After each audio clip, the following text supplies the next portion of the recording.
You are listening to the Scars and Guitars podcast series that syndicates for the A-List Online, and my name is Andrew Mackay-Smith. Hope you're well. The interview subject prepared for your listening pleasure. It's Aaron Stainthorpe, and he's from British Icons, My Dying Bride. As you'll hear through the conversation, I've been a fan of the band for some time. Their standing in the community of doom metal aficionados is not to be questioned, and that reputation is only further enhanced by their brand new album for 2020, which will be released on the 6th of March, this time via Nuclear Blast, not Peaceville. It's called The Ghost of Orion. So let's hear all about that and a few other things. Here he is, Aaron Stainthorpe. Hello. Aaron, Andrew Mackay-Smith calling for a chat. How are you going? Yeah, very well, thank you. I wasn't sure if this was a Skype call, so I was up in the office waiting for it, but obviously... Sorry, yeah. Line's gone off in the lounge. Actually, let me see here. You are dead right. You know what? It's because it's bloody 6 o'clock in the morning here, and I've just gone straight to the mobile number rather than... I mean, it's absolutely fine. The girls are heading off to bed, so I'm fine. I've got a cup of tea, and I'm ready if you are. Yeah, certainly, yeah.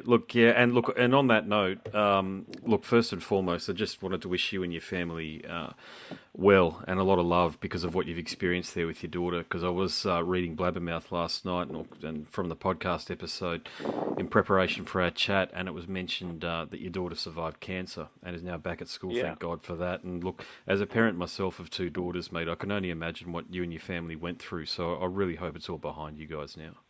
Yeah, we do too. I mean, she'll continue to go for scans every 3 months for the next 5 years. One on the chest, an X-ray on the chest, and an ultrasound on her abdomen, because the cancer was so huge. It went from a shoulder to a hip. Yeah.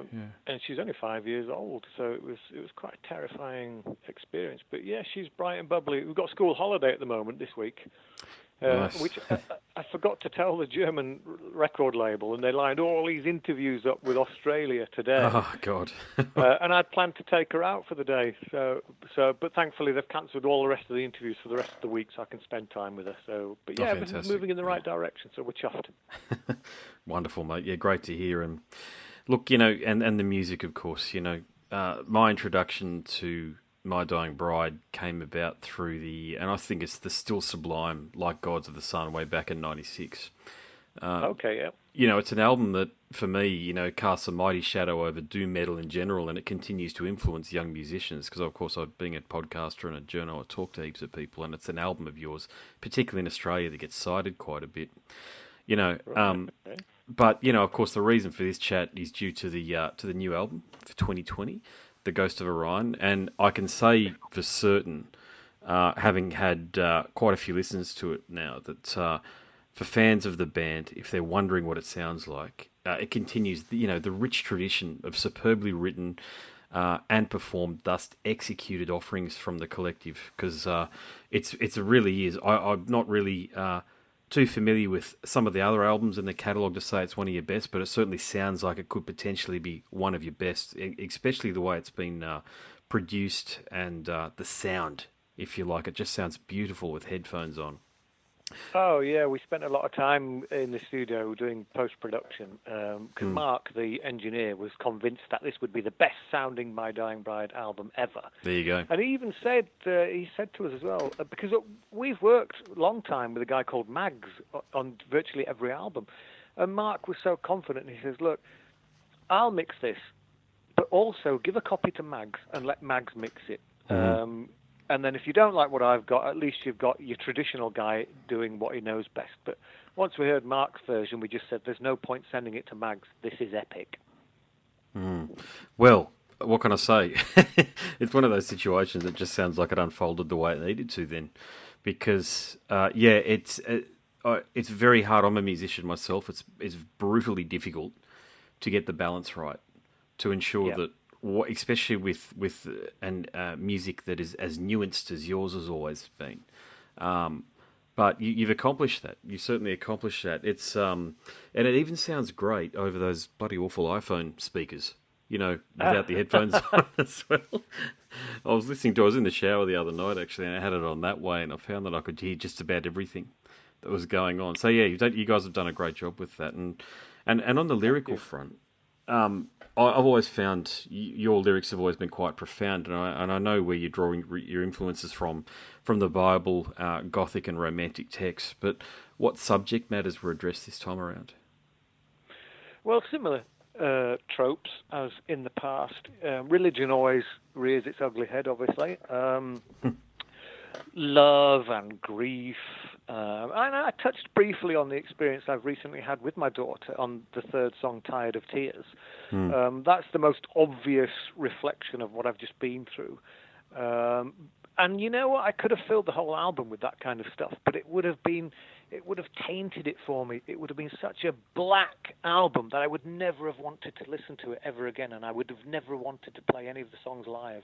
So I couldn't fill the whole album with my recent experiences, but obviously, it was gonna appear at some point. So that was, and it's an obvious song as well. Tired of Tears is definitely the one. But yeah, all the usual subjects are there because I find them very emotive, and I find that music, it can be a force where you don't just listen to it, you actually feel it, and because that's the kind of music I like to listen to. And I think, the louder you listen to music, the more you can get out of it. So I often, when I've got a particularly good album, then the headphones go on, pour myself a glass of wine, and listen with concentration. And you hear things that you don't hear when you have it at a sort of ambient volume. And when you're dealing with some of the subjects we're dealing with, because we touch some people with some of these subjects, as sort of fantastical as they might be from time to time, someone's dealt with grief at some point, and when they listen to the way I deal with it, they kind of come along for the ride, and they feel something, and it's like they're not on their own, and it's like a bit of a, safety in numbers kind of thing. And, we get a lot of people saying, thank you for your music, it's helped me through some really tough times, and that's quite amazing, really, because we didn't set out, back in 1990 as being a band who were expecting to help people, to be a crutch to some of them. We just wanted to rock out and write some great songs. Little did we know that we would evolve into this monster that, despite the bleakness of the music, offered some sort of help to some people. I'm so glad that you recognise that aspect of your music, because I was just talking to Mark from Suicide Silence about this very subject and about how heavy metal, if I can just call all the bands playing with loud distorted guitars and gruff vocals and what have you, just all under the banner of heavy metal, mate. I mean, I love me. I'm probably close to your vintage in terms of age, and I remember especially when you guys. Maybe not when you first started, but certainly by the time Turn Loose the Swans, and definitely by the time of Like Gods of the Sun and 34% etc. percent complete, heavy metal was really on the nose back in those days. Yeah. And I certainly thought for a period of time there that the genre would go so far underground that we wouldn't get a lot of talented musicians playing it anymore because it just wasn't commercially viable, if you understand. But it's stuck around. And the thing about that is it's now stronger than ever. And really, to me, what that tells you is it strikes a very positive chord within people, because it does help people get through all sorts of things that they're experiencing in their lives. And it's not just a lyrical component, it's also the music, because it might match a mood. And I think without heavy metal, for some people, mate, and I've made this point so often, and I'm just so privileged to talk to artists such as yourself about it, mate, but without you guys doing what you're doing, man, a lot of people probably wouldn't make it. You know what I'm saying? No, I know, that's a weird sensation, isn't it? It's just such an unusual thing to think about. But it's nice that people give us that kind of feedback. I mean, it doesn't alter the way that we compose the songs, and it doesn't alter the lyrics that I write. I can still write some bleak stuff, and when I reread it, I think, is that a bit close to the knuckle? But because I had a genuine feeling about it when I wrote it, I will stick with it.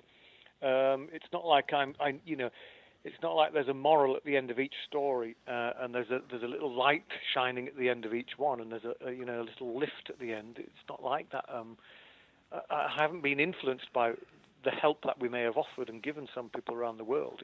I can't write like that. Do you know what I mean? I can't be directed by what the world thinks. In the same way that if the album got loads of negative reviews and people saying, "Oh, it's just same old My Dying Bride," they've been around 30 years and it sounds like it. Again, I wouldn't somehow decide, "Oh, I've got to up my game for the next album." I can't do those sorts of things. I can only write the way I write, and I have no other skill. That's all I can bring to the table, and it just has to do, and I can please myself with it, and so long as I'm pleased with my results, then that's how I'll continue to write it. So yeah, despite being some sort of aid to certain people around the world from time to time, it doesn't, I don't suddenly think, right, I could become a new messiah here. If I pen my words correctly, I'll get everybody saying what a great guy I am, but it just doesn't work that way. Yeah, and I think if you chase that, that's the road to perdition, if you like, is littered with good intentions, and that sort of and that sort of thing there. That's exactly when bands run into a lot of problems. And I think you guys have always been very true to yourselves, and people have recognised that. So some albums I think have been better received than others, of course, but you get that. That just happens when you've got a 14 or 15 album career like what you've got. But ultimately, if you are yourselves, I think that's what gives you career longevity too. And the fact that we actually enjoy what we do. When we formed a band, obviously we were young and we were a bit drunk and we thought this would be cool. But we really enjoyed it. We enjoyed each other's company and we enjoyed penning interesting sounding songs, be they 5 minutes long or 15 minutes long, and not necessarily in the English language. And the riffs were awkward timed riffs, and we'd throw violins in there, and it was... we never had our eyes on the money, that's for sure. But we always enjoyed what we were doing, and that's why we're still here today. People say, "How have you managed to make it to 30 years?" And it's not really that challenging when you've enjoyed what you've been doing.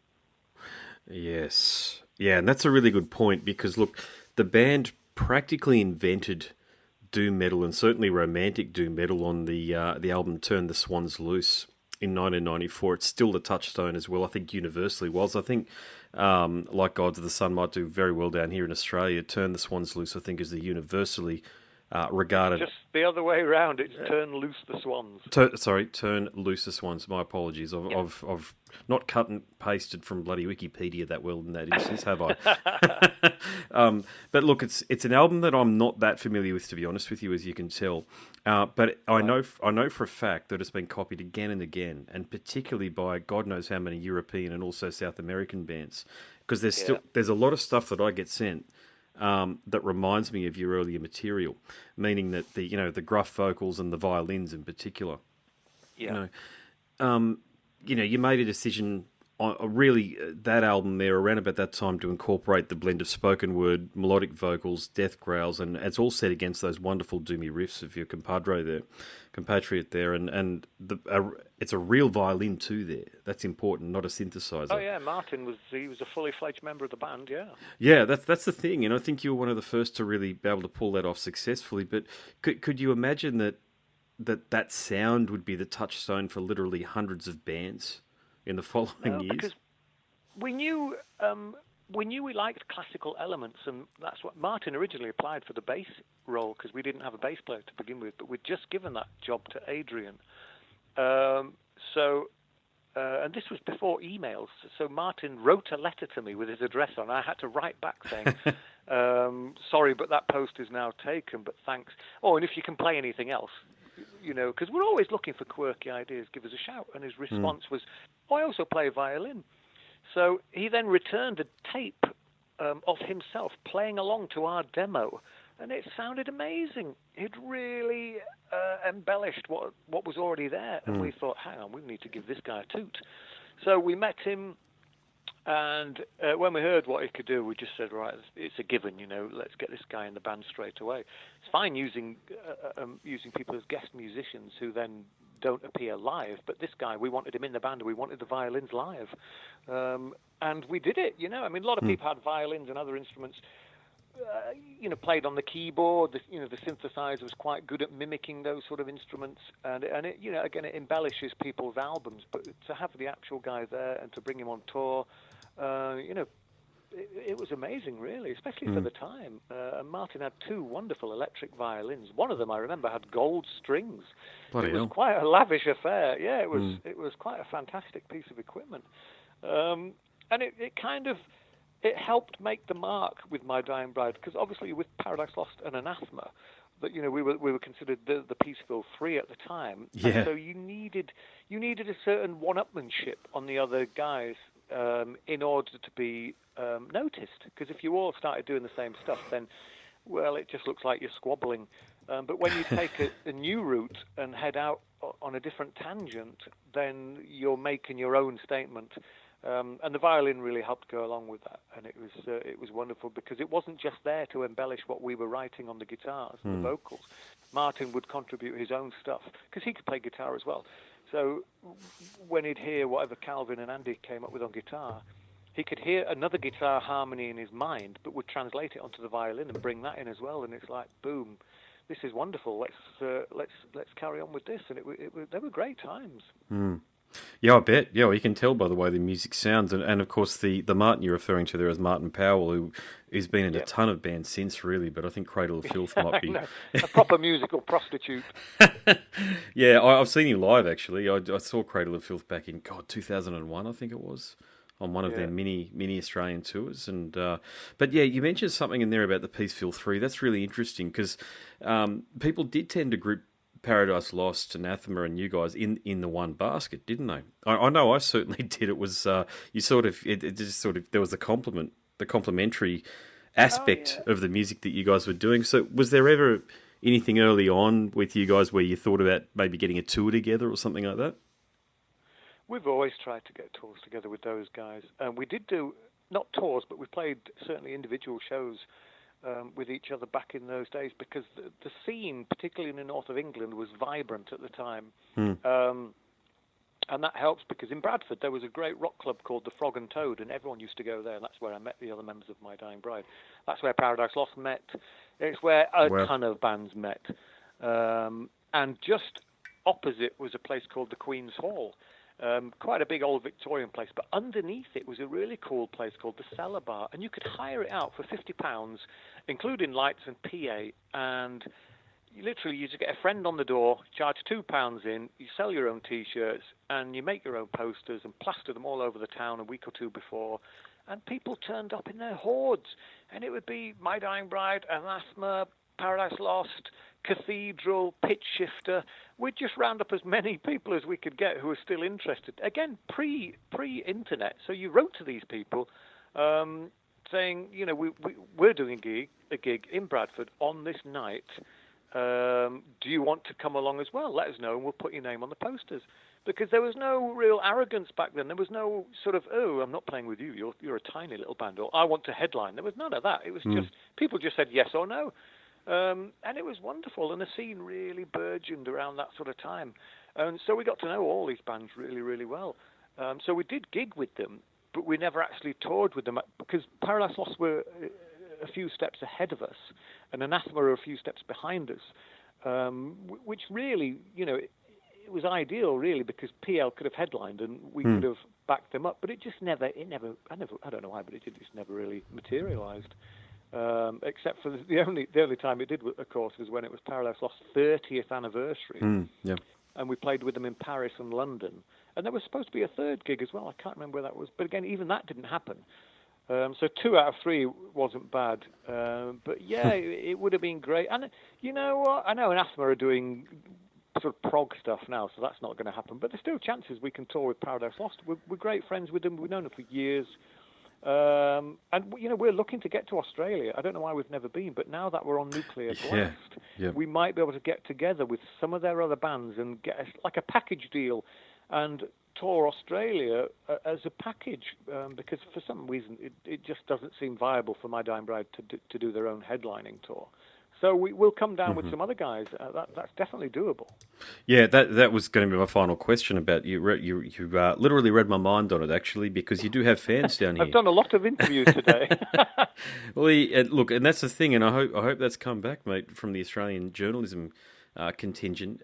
Mate, you do have a lot of fans down here, and people have been wondering how come you haven't sort of come down. There's I yourselves, know.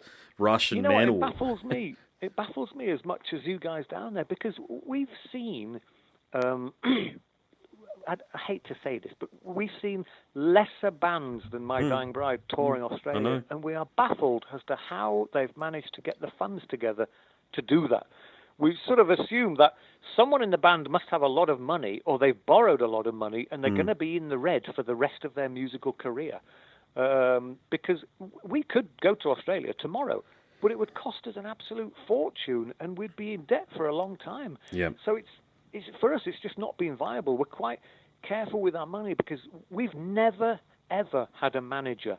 Myself and Andrew have managed the band from day one. Okay, yeah. And because of that, we're very tight-fisted. And we won't go anywhere unless, at least break even, which is fair enough. You know, we've done loads of gigs where we don't make a single penny, but it didn't cost us anything to get there and back. And I think that's fair enough. But, you know, when you certainly 10, 15 years ago, when you did the maths, it was suicide to tour Australia. You would just end up thousands and thousands of pounds in debt, which would make you extremely unhappy, and that isn't what we're after. Now things are looking a lot brighter. I think it's a much more viable option these days. Good to hear. Glad to hear. Yeah. Yeah. Well, mate, look, it's been a wonderful to finally chat to you. I've been a fan of the band, particularly the album there, Like Gods of the Sun, for a very long time, mate. So thank you very much for crafting that. And, mate, God bless, and, you know, go forth and conquer, and definitely hope to see you guys down here very soon. Yeah, well, I've after all these interviews today, and there's actually more Australian ones coming, I will just poke our promoter in London again, just to say, please. You know, there's a lot of buzz about Oz. What's happening? Is there any movement there? There's got to be something happening, because I did mention actually to Nuclear Blast when we went to visit them in Germany. I said to them, "Would you be able to help us get to Australia?" And they just sort of looked at us as if to say, well, of course we can. You know, like, duh, yeah, it's no problem. We'll put you together with a band who's already played there and goes down well there, and you just tag along with those guys. And it was like, all right, that was easy. Very straightforward in that respect. Yeah, there's some really good promoters here these days too, mate, too, actually, it's got to be said. Dicey from Soundworks is fantastic, you know, just does this week in, week out. Really, literally these days, we've got so many bands from Europe and the US coming down. The bands are spoiled for choice, but it's a wonderful thing. We're watching high caliber international bands such as My Dying Bride on a weekly basis these days, mate, and that's never happened before. You know, the market's really opened up. So, yeah, mate, hopefully that happens sooner rather than later, because I'll certainly be in the crowd. Yeah, and do you know if bands fly straight there, or do they stop off somewhere and do some, you know, like do some other gigs? Do they go to Japan and then work their way down, or do they call in at India first? Or do they just go straight to Oz? Straight down, yeah, believe it or not, these days. Yeah, with the packages, so the recent one that came through last week was Cattle Decapitation and Revocation. Now, they just came to Australia and New Zealand. We tend to get bundled in together. So if you go to one, you go to the other. So, yeah, it's usually just straight down, mate. And I know that with a guy like Dicey at Soundworks, from a financial perspective, I know he runs an extremely tight ship. I've done some crewing with him before for Mayhem and a few other, or Mayhem Oars, actually. And, and I know that he's sitting down with a laptop, you know, almost a couple of hours before the band is going on stage, crunching the numbers. It's just a constant thing to make sure that it is an exercise that is worthwhile for band and fans. Otherwise, I mean, it's got to be economically viable, or otherwise you'll stop coming down. Bands will stop coming down.